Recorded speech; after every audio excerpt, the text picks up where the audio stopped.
I'm bothered by the gaming industry's creativity. The last state of play made me sigh and think a lot about that. In the first one-third of the presentation, we were gifted with 10 minutes of a cinematic trailer showing a very on-the-nose knockoff of Guardians of the Galaxy. You're still mad at me? Only to give us a 5v5 hero shooter.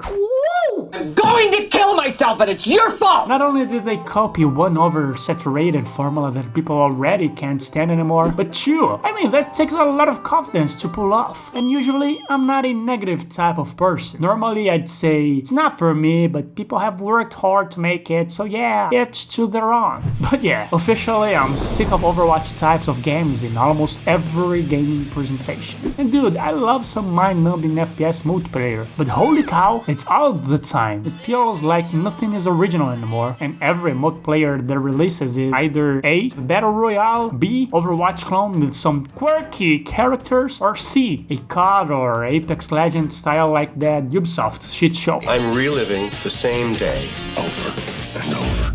And there's the other point of the video. Why does almost every action game have to be a Souls-like game? Nowadays, every gaming event like Summer Games Fest, State of Play, or whatever Xbox calls their presentation this week, it seems like there are always 3 or 4 games that look like Sekiro, Dark Souls, but with AI-generated faces and titties. There are good examples though, like the Summer Game Fest trailer for Phantom Blade Zero, a game that has the same gritty dark vibes of most of Souls-born games, but has a different approach to combat, almost like it's a mix of Souls-like and Devil May Cry. But still, Phantom Blade Zero is like the outlier in the creativity realm. And I get it. FromSoft took the industry by storm a couple of years ago, but for fuck's sake, why every action game now has to have the dodge hit mechanic, bosses with health bar, and being hard as fuck? It looks like to make fantasy action adventures games nowadays, you can only go full on Dark Souls like it's the only way. And to be fair, I think it's kind of stupid. You put your game automatically to the It's a Dark Souls clone, and you're reducing your game to a knockoff. For each Lies of P, there's a multitude of game forgotten in the old chest of who gives a crap games.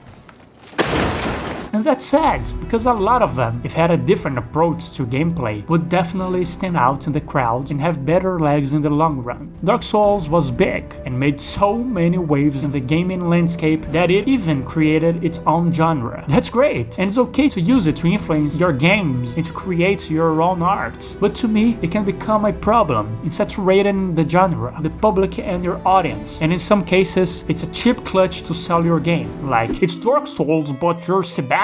It's Dark Souls, but with guns. It's Dark Souls, but you're a ginger that uses the Force. And yeah, I know this is how trends work. Hell, I made a couple of videos mimicking Rasputin myself, so yeah, I get it. But come on, not all RPG or action adventure games need to have the same gameplay loop. Bosses hard as nails that takes 10 minutes to learn their pattern, sometimes just wanting to feel like a fucking menace in the story is good enough. And many games that hopped on the Souls-like train would actually benefit from being a regular action game. Black Myth Book 1 is perfect, amazing, has no flaws now or never though. This is 2D, see you next time.